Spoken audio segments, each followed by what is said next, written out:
Salim yang dimuliakan Allah, Rasul Al-Mukarram Al-Ustaz Dr. Anand Sayyidillah selaku pimpinan masjid.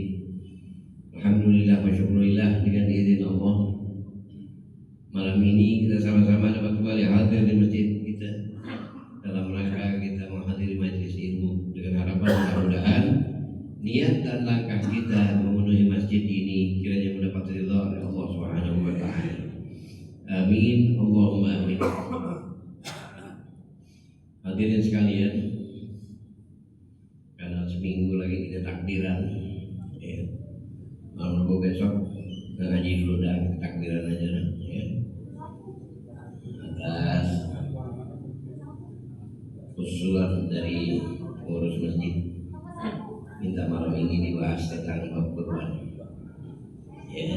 Kesiapan kita untuk menghadapi Idul Kurban, untuk sedikit menggebrak jiwa dan rohani kita untuk kita dapat melaksanakan apa yang dititahkan oleh Allah Subhanahu wa taala dalam ayat yang berbunyi summa auhayna ilaika an ittabi' millata Ibrahim hanifa. Kemudian kami wahyukan kepadamu ya Muhammad agar mengikuti jejak agama Ibrahim yang lurus. Salah satu dari jejak agama Ibrahim yang lurus adalah kurban.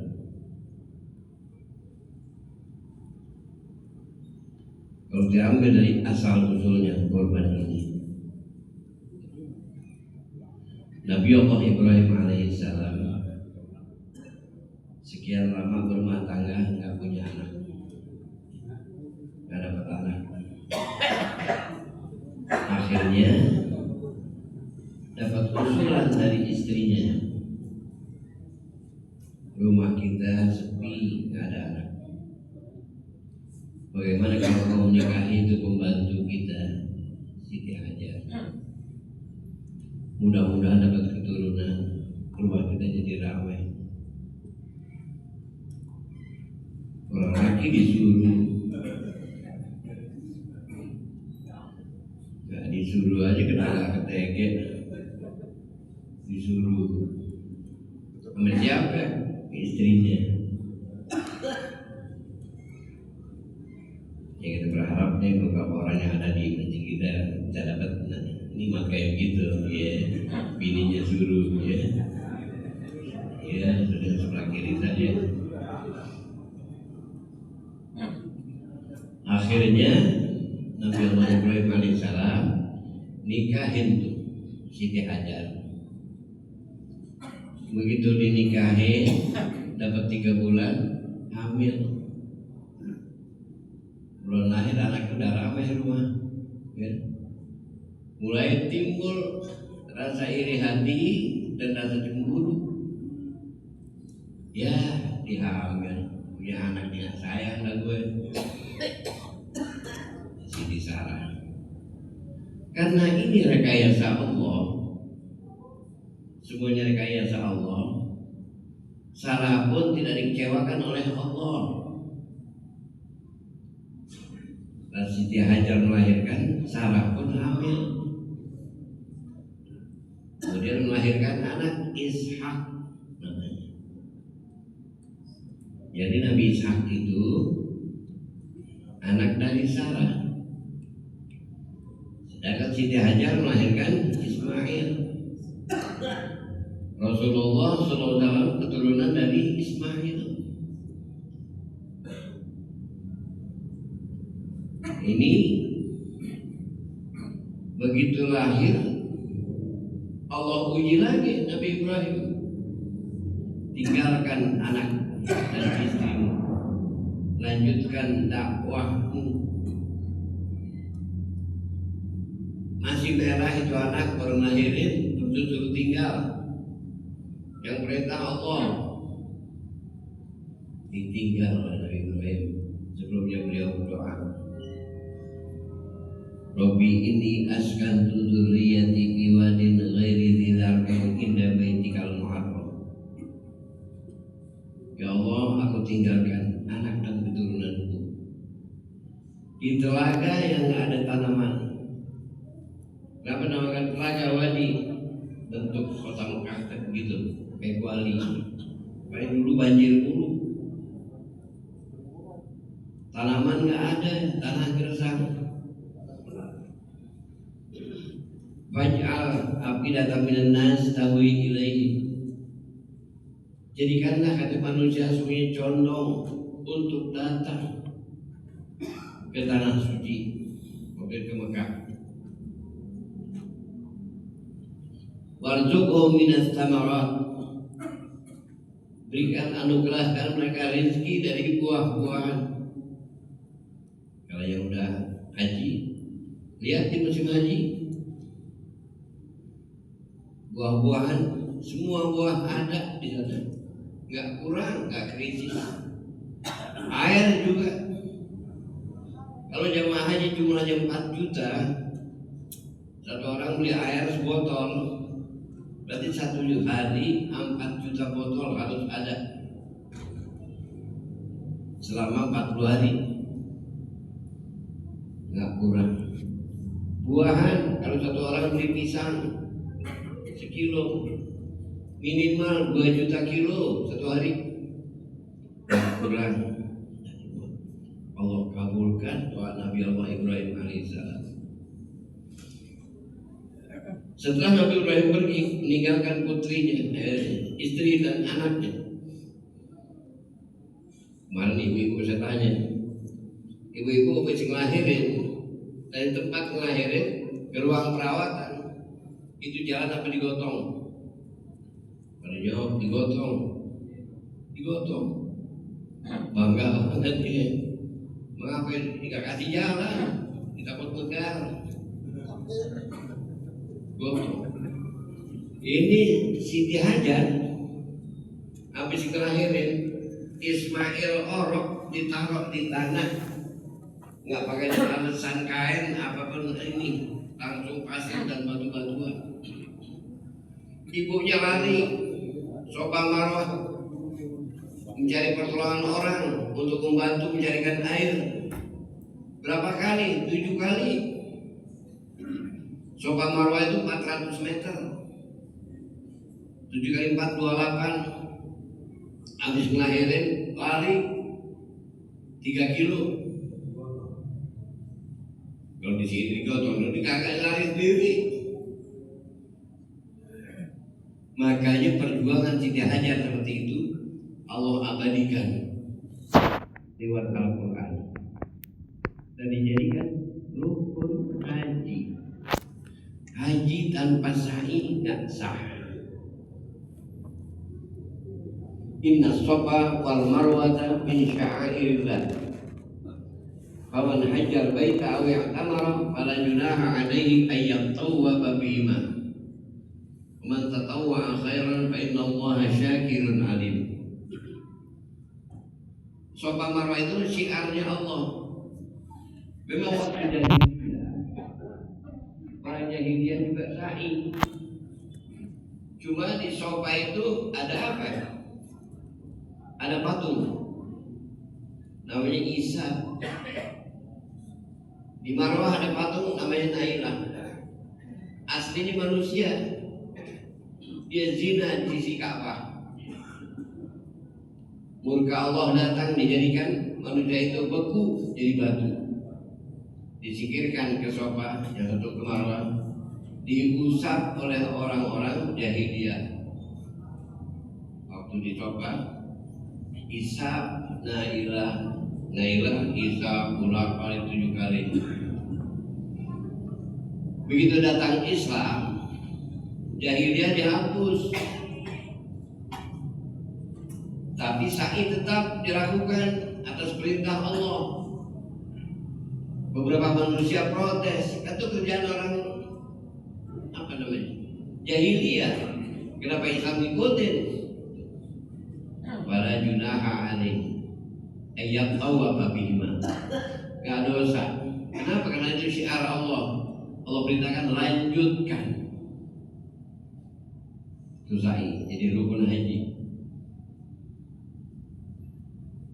Dirawat Ibrahim, siapa namanya tuh, Ismail oleh Siti Hajar sampai umur kurang lebih sekitar 10 tahun baru balik Nabi Ibrahim. Balik anaknya udah gede, balik langsung ngomong sama anaknya, ya bunayya inni ara fil manam anni adzbahuka fanzur madza tara. Wahai anakku, ayah mimpi tadi malam perintah dari Allah, ayah harus menyembelihmu, bagaimana pendapatmu? Kayak itu ujian berat banget. Ujian untuk Nabi Ismail, ujian Nabi Ibrahim, ujian Siti Hajar. Dicapek-capek gedein anaknya sendirian, jungkir balik. Begitu udah gede, mau dibunuh. Ismail, anak yang seusia itu, begitu bapaknya sampai, apa yang pakai ragu-ragu, mikirin dulu, istikharah dulu, musyawarah dulu sama ibunya, langsung dijawab, dilantunkan lewat Al-Quran. Ya abati fa'al ma tu'mar, satajiduni insyaallah minas sabirin. Wahai ayah, lakukan jika itu telah merupakan perintah Allah. Semoga Allah dapati aku oleh hambanya yang sabar. Diterima.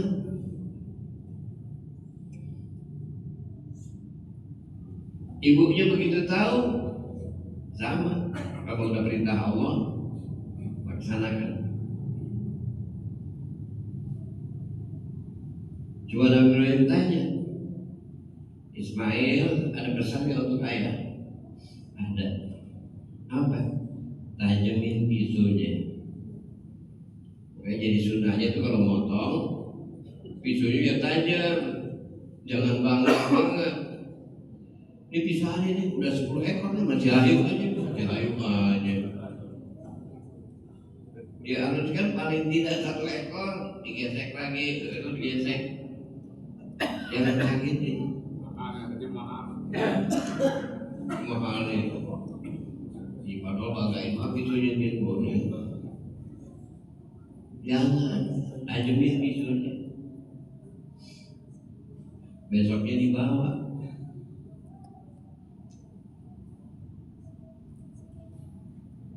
Ke Padang Arafah. Kemana dibawa? Ke Mina. Yang Ibrahim rumahnya di mana? Di Mekah. Mekah Mina jalan kaki sekarang 8 kilo. Sekarang gunung dari terobos, dari Mapas. Kalau dulu bisa 20 kilo jalan kaki, dituntun. Bukan mau ke mall, mau dipotong. Berangkat jalan sampai di Mina dekat Jamarat. Itu kan Jamarat ada kaitannya dengan masalah penyembelihan tadi.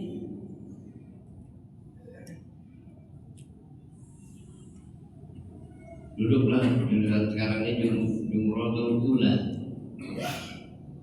di pangku Ismail kecil, tempel pisau di lehernya, siap akan menggorok leher tersebut. Iblis, kalau namanya iblis kan rajanya setan, ngomong, agama apa yang lu itu agama apa? Anak dari kecil lu tinggal, gede lu balik, langsung lu potong. Agama apa yang lu anut? Kata iblis. Dilontar Nabi Ibrahim 7 lontaran. Sepi nggak ada suaranya, berarti kena ke iblis di sambit pakai batu. Pindah tempat kedua, rebahin lagi, tempel lagi pisau itu di leher Ismail yang diganggu. Apa kata iblis? Lu lagi anak kecil-kecil udah tahu banget, dipotong mau, kalau dipotong mati. Lu pengen makan seblak, diledekin. Dilontar lagi oleh Nabi Ibrahim 7 lontaran. Sepi lagi. Pindah tempat yang ketiga, Aqabah. Digodain dua-duanya. Nabi Nabi Ibrahim nggak dengerin lagi, udah nggak dengerin. Ujungnya tempel gesek. Terasa panasnya ke darah mengenai tangan Nabi Ibrahim. Selesai disembelih, dipegang, goyang-goyangin, nggak gerak lagi. Berarti udah mati. Baru Nabi Ibrahim melekin matanya. Ternyata udah diganti dengan seekor kibas. Nabi Ismail kecil ada di belakang tertawa, penuh kepuasan. Kenapa? Menang melawan iblis dan berhasil melaksanakan perintah Allah. Nah kalau dulu iblis kayak begitu, sekarang kita nih iblisnya bisa suami bisa istri. Ya, suaminya nih udah semangat banget, udah cekal duit 3,5 juta. Buka Rahman Rahim. Ini nanya, mau mana bang? Rahman Rahim. Itu buat duit, iya kalau korban. Ya, kontrakan 2 udah liatin. Jendelanya sengklek, yang kontrak mau pindah. Lu gak mau dandanin, pikiran lagi nanti. Nah, kalau dipindah nggak ada kontrak lagi. Kalau nggak punya sikap si laki gagal. Nah jadi kalau punya sikap, biarin ini udah niat nih mau ngorban sunnah, udah dia. Kontrakan tuh insya Allah nanti rezekinya ada, udah dandanin jendelanya cuma 2, bikinnya itu 8 jendelanya jadi. Kalau laki yang kuat tetap di bisa juga tepo-tepo suami yang jadi setan. Istrinya punya duit, istrinya kerja. Emang harus istri sama suami kerja ada duitnya. Ngomong Pak.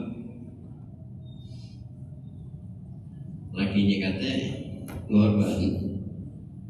Gue mau punya duit, anak kita 2 bulan harus bayaran tuh 2 orang. Masa gue ngorban anak lo bayaran? Bini bengong. Akhirnya padahal bulan besok ada harapan dapat duit lagi. Ya kalau bini nggak nyerah tetap, nah ya bismillah. Insya Allah bulan besok ada lagi duit. Bismillah. Dalam rangka kebaikan boleh dia ngotot. Ini untuk korban. Nabi kita banget sama umatnya yang punya kemampuan nggak korban. Rumahnya aneh tiap tahun nggak bisa korban. Urusan rumah tangga padat banget. Pokoknya sampurna mil. Sehari 2 bungkus. Berapa duit itu? Kalau yang ngerokok sehari 2 bungkus. Nggak disuruh berhenti dah. Ngerokok sebungkus saja. Kalau berhenti ngamuk deh. Sebungkus saja 40.000. Iya, kali 10 bulan. Kalau sebulannya 30 hari, 10 300 kali 40.000. 12 juta. Dapat gak korban? Dapat. Dia bisa ke Tasik langsung nih, samping tuh. 12 juta. Malu. Rokok aja dapat 2 bungkus 1 hari. Kurangin dah, sebungkus saja. Ngamuk berhenti. Jual dokter kirimin fotonya, foto barunya, rombeng, baru pikiran dia. Ini apa kata Rasulullah terhadap umat yang seperti itu? Man wajada wus'atan fala yudhi fala yuqribanna musallana. Siapa yang Allah kasih kecukupan di mengorban, ada yang bisa. Tapi dengan korban digunakan dengan yang lain. Ulang tahun anaknya bisa 10 juta habis dikerjain. Korban enggak. Tempat sholat aja Nabi nggak kasih deketin, Nabi nggak suka. punya umat yang model kayak begitu, jember-jemberin doang. Nih. Dan sekarang bagi yang semangat, orang korban tuh kalau berkait sekali, udah niat tahun besok mau korban lagi, itu menjadi daya tarik tersendiri. Nabi jelaskan, al-udhiyatu li sahibiha bi kulli sya'ratin hasanah.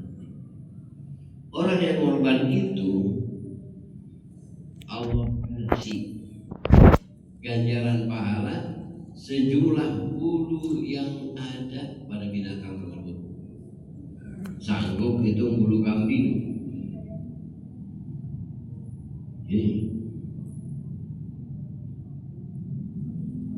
Nah kemudian nanti yaumul hisab kiamat itu ngumpul tuh tulang-tulangnya, tanduknya, dagingnya semua sampai kuku-kukunya ngumpul yaumul hisab melaporkan bahwa ia dikorbankan oleh si fulan ini karena Allah. Ganjarannya apa Allah kasih? Pengampunan dosa, diampunin dosa-dosanya.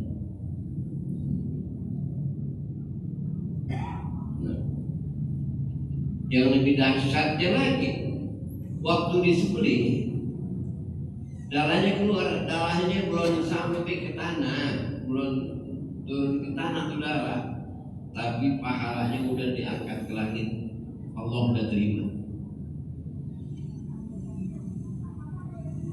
Jumlah pahala yang dikorbankan, dikorbankan. Tapi ingat niatnya korban sunnah. Saya besok mau ikut tak korban sunnah. Kalau ini kan itu kan itu sudah selesai kok. Motor nih, niat sunnah itu jadi jatuh wajib nggak? Apa? Kan kalau kan korban sunnah, itu udah selesai nih, udah niatin buat melakukan nih. Nah, itu jadi wajib nggak? Enggak, kecuali nazar. Kalau nazar wajib. Karena udah niat sisain mengorban, lihat gak jadinya sebabnya apa? Sayang. Ya, sebabnya ada satu masalah yang lebih urgent, muqaddimul aham alal muhim umpamanya. Bininya beranak ini, saya sar lagi. Akhirnya duit itu kepake buat biaya. Iya, nggak bisa. Bulan haji nggak bisa kawin, kawin bulan haji bisa. Jadi kalau memang kebutuhannya, keperluan itu artian penting banget, nggak apa-apa. Kalau nggak apa-apa, tidak, gue pengen beli anoan kan gitu. Tukang mobilnya nambah, dia khianat sama Allah. Ya, khianat sama Allah. Janji geledek. Calon jadi dibeli mobil, atau sebulan hilang mobilnya. Ya. Itu geledek dia, zolim. Boleh kayak begitu. Makanya jangan, kalau udah niat, kuatkan niat kita. Banyak terjadi kan? Banyak terjadi. Ada yang sebagian korban sapi atau kambing, kulitnya ada yang berluka, kulitnya kaki parah, tidak ada berluka, memotong. Terus ada juga wanita mengkulit dijual. Gaji badol ya. Duitnya dibagi-bagi ke yang itu. Yang jelas hukum ya. Kalau orang udah ngorban, itu kulitnya nggak boleh dijual. Kalau kulitnya dijual, korbannya gagal. Nggak main-main tuh, korbannya gagal. Terus bakal upah dan sebagainya. sebelumnya udah dipertimbangkan, dihitung. Ini biaya untuk pemotongan itu berapa dananya? Andai kata antara harga sapi, ya, dengan uang yang kumpul, ya, enggak cukup. Kalau Betawinya nggak nyandak, minta tambahan dari ngorban. Kayak suka ada ngirim sapi dongan seekor, minta tambahan minimal 500.000 untuk biaya pemotongan dan sebagainya. Ngasih kambing minta 200 untuk biaya pemotongan dan sebagainya. Kulit, nah yang menjahit kulit dipotong, dibagiin orang, ada sejadah, lu kelapaan, berbuang. Makanya kasih orang kulit, kasih dari kulit satu. Jadi bukan obat bukan. Jangan berdoa, kasih satu. Pala kasih, ya. Tapi kelihatan banyak masjid yang udah kayak begitu. Saya dengar udah kayak begitu. Ya jangan. Kita selamatkan binatang korban orang yang dititipkan pada kita. Ya, jangan ada yang dijual. Pala kasih. 2 orang nih, jenguk pala kasih. Belah 2 ada 2 itu. Yang minta kaki kasih. Kalau yang motong nggak dikasih motong satu. Yang motong nggak dikasih boleh kasih pala. Yang motong. Dia kasih dia, upah. Kasih dia. Ya Allah, sebelum Idul Adha tidak kemarin, hanya dulu. Tuh, ya.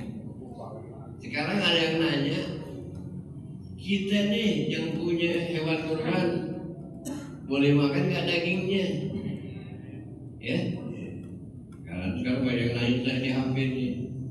Bagusan mana ya? Kita ikhlasin aja. Tinggal ambil dagingnya, ikhlasin aja. Saya bilang belum tentu bagus juga.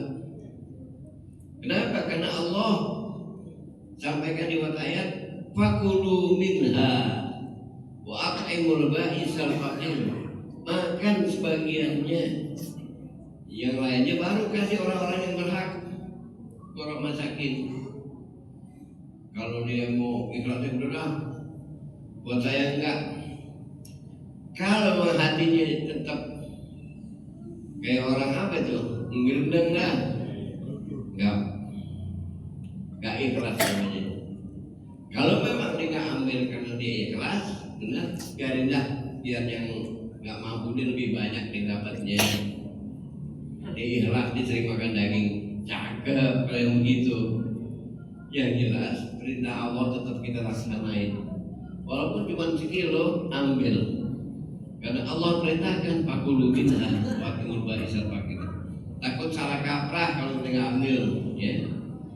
Cuma kalau lupa, panitia lupa kirimin, nggak datang. Kalau udah kirimin belum? Belum ketemu ini. Oh kapok ngorban situ lagi. Oh, ini yang parah nih. Kata pulang belum kirimin, udah dah ya. Mungkin lebih banyak yang harus diberikan kali keluarga, ya. Kita ikhlasin, itu aja.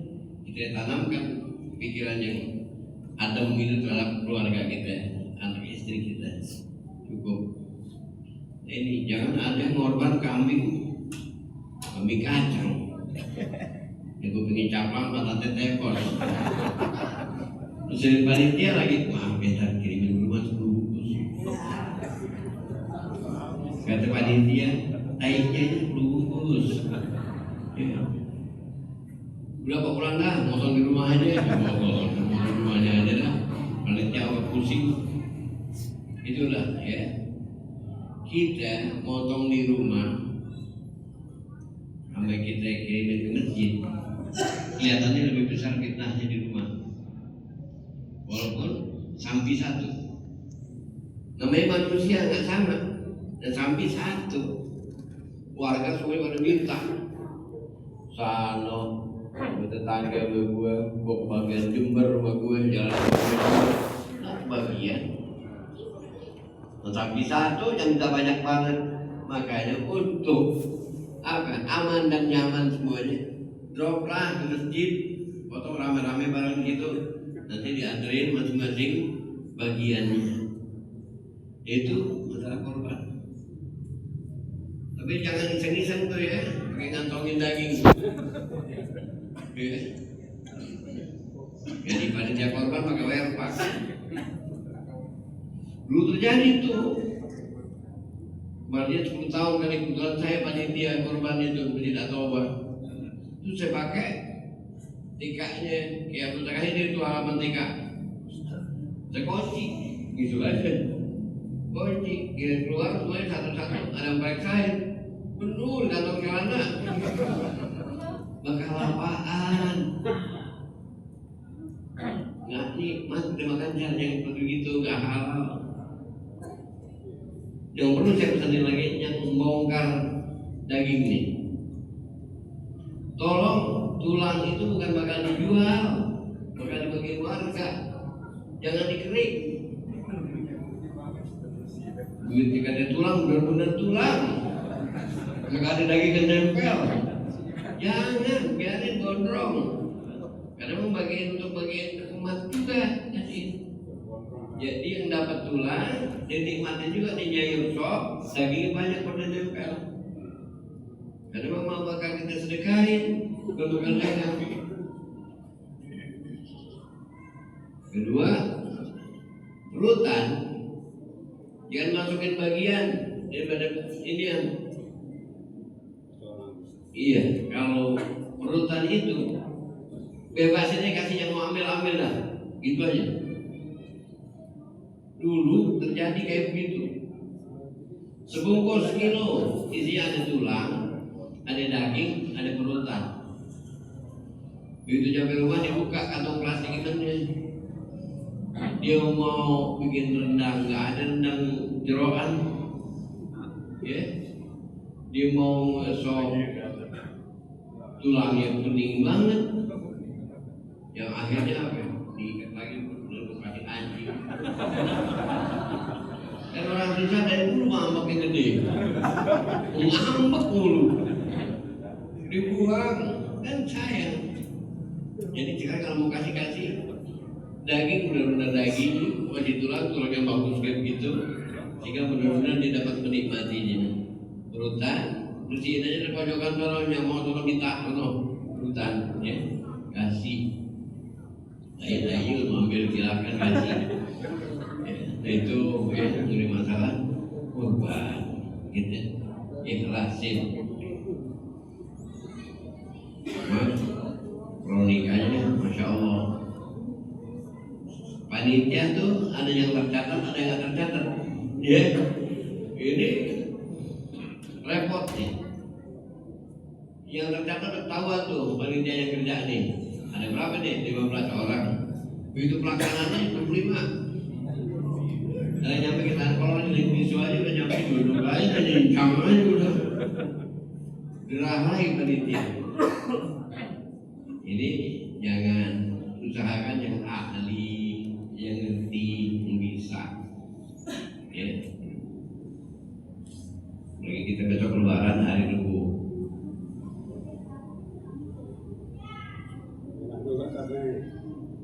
Banyak ada juga, ya banyak yang nggak ada.